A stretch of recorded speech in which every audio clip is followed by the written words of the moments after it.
1884년 유럽 주요국들의 대표자들이 독일 제국의 수도 베를린에 모였습니다. 아프리카 대륙 전체를 어떻게 나눠 먹을지 그냥 지도에 대고 딱 정해버리기로 한 거였어요. 이것이 바로 그 유명한 베를린 회담으로 민족도, 종교도, 문화도, 언어도 다 무시하고 그냥 자기네들 오고 가기 좋게만 깍둑썰기 해놓은 바람에 지금까지 이어지는 아프리카의 거의 모든 문제들의 원인을 제공한 그런 역사적인 회담이죠. 웃긴 게 이게 또 나름대로 각 세력들 간의 밸런스를 신경 써서 나눠 놓은 거였습니다. 그래서 열강들 기준으로 끝발 좀 후달린다 하는 나라들한테까지 꽤나 공평하게 땅이 돌아갔어요. 이건 뭐 주택 청약도 아니고 덕분에 식민지에 딱히 관심이 없었던 독일이나 이미 퇴물이었던 포르투갈, 회의를 주도했던 벨기에 같이 2군급 열강들도 거대한 영토를 배정받았고 에스파냐도 얼떨결에 애매한 땅을 하나 분양받아서 개이득을 보게 됩니다. 이게 바로 에스파냐령 사하라! 지금은 사하라 맨 서쪽이라는 뜻으로 서사하라라고 불리는데 이게 꽤나 넓어서 한반도를 다 합친 것만큼 큰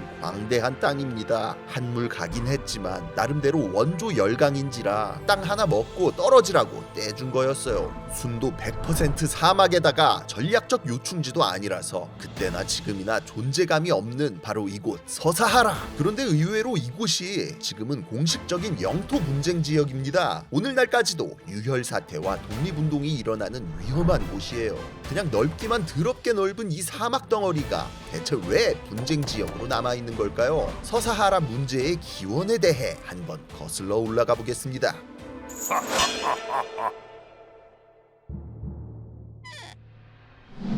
대항해 시대 이후로 유럽인들은 전 세계를 오가며 막대한 부를 축적하고 제국을 건설했습니다. 그런데 막상 바로 앞에 있는 아프리카는 막판까지도 안 건드렸어요. 이집트나 카르타고, 에티오피아가 자리 잡았던 근본 대륙인데다가 고대로부터 지중해 문명권으로 묶여서 유럽과 같은 역사를 공유해온 익숙한 지역인데도 말이죠. 사실 이게 이유가 다 있는 게 아니 뭐 가깝고 뭐고 간에 사막이랑 열대우림밖에 없는 걸 어떻게 해. 그냥 먼 바다 건너서 아메리카나 아시아로 가는 게 훨씬 이득이었습니다. 유럽 열강들이 아프리카에 본격적으로 식민지를 만들기 시작한 건 수백 년이 지난 19세기 미국도 독립하고 남아메리카도 다 독립해서 이제 아프리카 말고는 빨아먹을 데가 없는데 때마침 말라리아 치료제가 등장해서 열대우림도 무섭지가 않네. 무기도 극한까지 발전해서 원주민들도 무섭지가 않네. 프랑스와 영국 같은 기존의 강자들은 물론이고 그동안 식민지 없어서 서러웠던 후발주자들까지 너도 나도 기관총 들고 몰려와 아프리카 땅 따먹기 레이스를 시작했습니다. 룰도 없고 양심도 없고 그냥 원주민 쓸어버리고 깃발 꽂으면 내 땅이었어요. 국경선은 하루가 다르게 바뀌고 거대 열강들 간의 충돌이 빈번해지면서 긴장이 고조됐죠.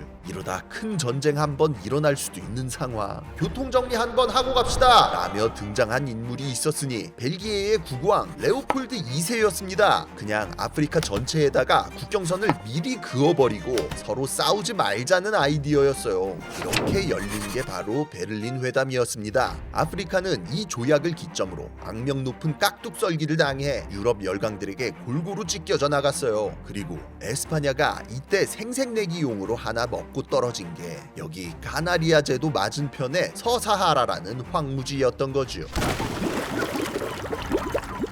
잠깐 중세의 끝자락인 15세기 말로 돌아가 보면 에스파냐와 포르투갈은 이베리아 반도의 이슬람 세력을 모두 소탕한 뒤 역공에 들어가고 있었습니다. 지브롤터 해협 넘어 모로코에서 멜리아와 세우타 근해의 여러 섬들을 뜯어내는 데 성공하고 이제는 아예 북아프리카로 진군해서 서로마의 영토를 수복하겠다는 계획이었죠. 그런데 때마침 이 타이밍에 인도 항로와 아메리카 대륙이 발견되면서 어그로가 분산되고 북아프리카 수복 전쟁은 흐지부지 뜬금없이 대항해 시대가 열려버린 거예요. 기독교 국가들에게 정복당하는 신세는 일단 면했지만 모로코는 중세시대처럼 해적질을 하거나 우회무역하면서 근근히 먹고 사는 변방으로 전락했죠. 그리고 시간이 흘러 19세기 경제, 과학 모든 면에서 월등하게 앞서 나간 유럽 열강들이 아프리카까지 노리기 시작하면서 모로코는 다시 위기에 처합니다. 오스만 제국이 빈사 상태가 된 틈을 타 영국이 이집트 이틀을 프랑스가 알제리를 점령하며 바로 옆 동네부터 차례대로 무너지기 시작했습니다. 그리고 아니나 다를까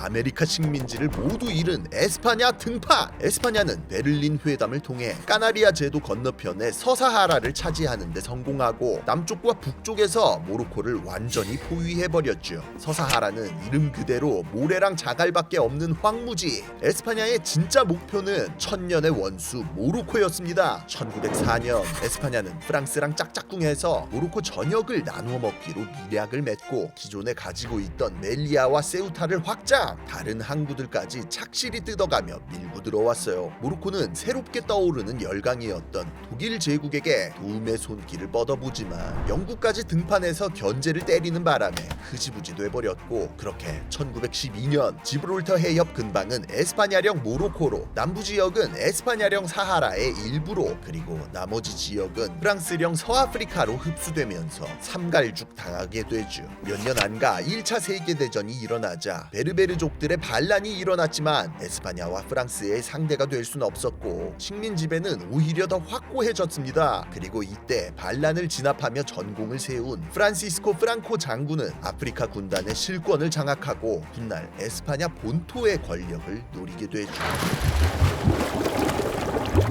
한편 서사하라에는 사흐라위라고 불리는 사막 유목민들이 살고 있었습니다. 중세시대 이래로 이슬람을 받아들이고 아랍어 방언이 통하긴 했는데 워낙 멀고 척박한 변방이라서 제대로 된 정치체제나 나라를 만들었던 적은 없었어요. 에스파냐도 일단 이 땅을 분양받긴 했는데 농사도 안 돼, 전략적 요충지도 없어. 사흐라위인들은 매일같이 반란 일으켜 지하자원이라도 있지 않을까 싶어서 땅만 오지게 파기 시작했죠. 그렇게 발견된 게 바로 인산염이었습니다. 인산염이라고 하면 이제 말 그대로 인을 함유한 광석이거든요. 화학 비료를 만들려면 인이 꼭 필요하기 때문에 이게 상당히 가치가 높은 자원이에요. 근데 서사하라 여기를 파보니까 이 인산염이 지천에 깔려 있는 거야. 1938년 에스파냐는 사기야 엘 함라 강변에 도시를 건설, 광산을 개발하기 시작했고 인산염 채굴이 궤도에 오르면서 슬슬 꿀을 빨 수 있게 됐죠. 그런데 그동안 에스파냐 본국에서는 내전이 한창이었습니다. 그리고 이 내전의 승자는 프란시스코 프랑코. 프랑코는 모로코의 아프리카 군단을 이끌고 본토로 들어가 공화주의자들과 공산주의자들을 때려잡고 정권을 장악하는 데 성공했어요. 프랑코는 파시스트 철권 통치를 시행하며 히틀러나 무솔리니와 친하게 지냈는데요. 내전 때문에 나라꼴 개판된 상황에서 좀 사려야 됐습니다. 그래서 막상 2차 대전이 발발하자 중립을 선언. 종전 이후에도 전범 재판에 회부되거나 연합국에 점령당하는 일은 면하고 마지막 식민지인 모로코와 서사하라도 보전할 수 있었죠. 그러나 1950년대가 시작되고 미국과 소련을 중심으로 하는 새로운 세계 질서 아래서 기존 열강들은 승전국 중립국 가릴 것 없이 하나 둘씩 식민지에서 손을 떼기 시작했습니다. 수많은 나라들이 독립 러쉬를 시작했고 모로코에서도 독립운동이 시작됐어요. 베트남과 알제리를 지키는 데 급급했던 프랑스가 1956년 먼저 지지를 치고 떠나버리고 에스파냐도 어쩔 수 없이 철수할 수밖에 없었습니다. 그렇게 모로코는 독립을 달성할 수 있게 됐죠. 그런데 여기서 서사하라는 독립 안 시켜줬다는 거. 예전에 모로코에서 추가로 뜯어온 부분만 딱 떼서 돌려주고 나머지 부분은 계속 에스파냐 땅이었어요. 그리고 여기서부터 뭔가 일이 꼬이기 시작합니다. 모로코도 이제 엄연한 독립국이죠. 바로 에스파냐한테 가서 따집니다. 멜리아, 세우타, 이프니, 서사하라는 왜 안 돌려주냐고요. 근데 이 중에 이프니를 제외하면 사실 모로코가 돌려받기에는 좀 명분이 부족했어요. 이프니 같은 경우는 1860년에 모로코랑 전쟁해서 뜯어먹은 땅이었는데 에스파냐 쪽에서는 모로코를 본격적으로 식민화하기 이전에 획득한 땅이니까 안 돌려줘도 된다고 우기는 상황이었거든요. 그래서 모로코는 독립 바로 다음 해인 1957년 바로 군대 끌고 들어와서 전쟁을 일으켰습니다. 에스파냐는 어떻게든 막아보려고 추태를 보였지만 결국 지지. 이듬해인 1958년 평화조약을 맺고 이프니를 돌려줄 수밖에 없었죠. 하지만 멜리아는 모로코가 통일되기도 전인 15세기 말부터 에스파냐 땅이었고 세우타는 그보다도 일찍 포르투갈이 먹었는데 17세기에 에스파냐한테 양도한 땅이었습니다. 여기가 에스파냐 땅이 아니면 백두산도 한국 땅 대장 아니어야 된다는 소리예요. 그런 고로 에스파냐는 더 이상의 모든 요구를 무시, 돌려줄 생각 없다고 선을 그어버렸죠. 이제 문제는 서사하라였습니다. 애초에 대항해 시대 이전이나 이후나 이쪽 지역은 아무도 정식으로 지배한 적이 없었습니다. 에스파냐는 토르데시아스 조약 이래로 아프리카에 얼씬도 하지 않았고 포르투갈도 이런 사막 덩어리에는 별 관심이 없어서 그냥 패스했었어요. 그렇다고 모로코가 여기까지 지배했느냐? 그것도 아닙니다. 그냥 여기 사는 사흐라위인들 나대지 못하게 관리하면서 조공 받아먹는 정도로 끝이었죠. 모로코는 계속 자기네 땅이라고 주장하고 에스파냐는 돌려줄 명분이 없다고 하고 여기다 1960년에 프랑스로부터 독립한 모리타니까지 가세해서 소유권을 주장했습니다. 이 상황이 아프리카 국가들 대부분이 독립한 1970년대까지 이어졌어요. 이쯤 되니 슬슬 에스파냐에도 압박이 들어왔습니다. 70년대에 식민지가 웬 말이냐? 프랑코 저거 히틀러 친구 아니랄까봐 라는 무수한 비난이 전 세계에서 쏟아졌죠. 여기에 이제 이 분쟁에서 그동안 외면받고 있던 가장 중요한 참가자까지 등판합니다. 원주민인 사흐라위인들이요. 1973년 사흐라위인들을 주축으로 폴리사리오 전선이 결성되어 아예 서사하라 독립국가를 만들겠다며 무장투쟁을 벌이기 시작했습니다. 그리고 마침내 1975년, 1930년대부터 독재를 이어가던 프란시스코 프랑코가 사망하면서 에스파냐는 더 이상 식민지를 유지할 수 없다는 걸 인정, 마침내 서사하라 식민지를 포기하기로 결정하죠. 다만 그 방향은 모로코나 모리타니아한테 돌려주는 게 아니라 폴리사리오 전선에게 권력을 이양해 독립국가로 만드는 거였어요.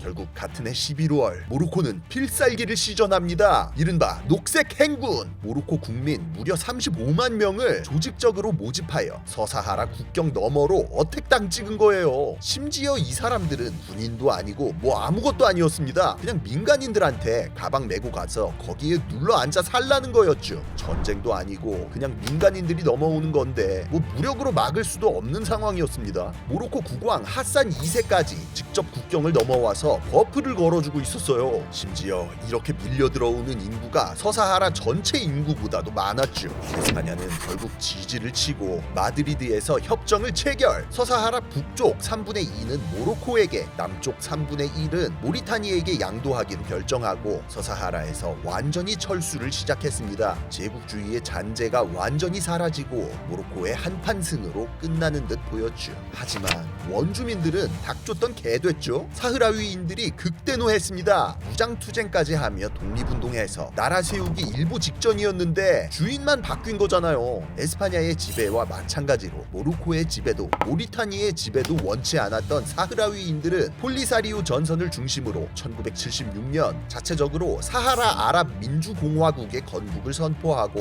격렬한 무장 독립투쟁을 계속해서 이어나갔습니다. 모로코와 사이가 좋지 않았던 옆나라 알제리도 폴리사리오 전선을 지원하며 거들었고 서사하라의 내륙 지방 다수가 모로코와 모리타니의 통제력이 닿지 않는 영역으로 남게 됐죠. 모로코에 비해 군사력이 턱없이 모자랐던 모리타니는 결국 1979년 폴리사리오 전선에게 백기를 들고 서사하라 지역을 포기합니다. 하지만 모로코는 오히려 잽싸게 진군해서 여기까지 먹어버려요. 그리고는 이듬해인 1980년부터 소위 모로코 장벽이라고 불리는 말도 안 되는 걸 만들기 시작하는데 그 규모가 이렇게 장대합니다. 거의 한반도 전체를 종단하는 수준이죠. 미국이나 이스라엘에서 만드는 그런 탄탄한 장벽 같은 거 생각하면 안 됩니다. 흙으로 세운 토벽에 철조망 같은 것 좀 치고 지뢰지대까지 깔아놓은 그런 구조물이에요. 인구 밀도도 희박하고 길이도 너무 길고 순찰 돌기도 귀찮다 이거죠. 넘어오다가 지뢰 밟아도 내 알 바 아니라는 뭐 그런 상당히 흉악한 장벽으로 1987년까지 확장을 마무리하고 지금까지도 유지되고 있는 상태예요.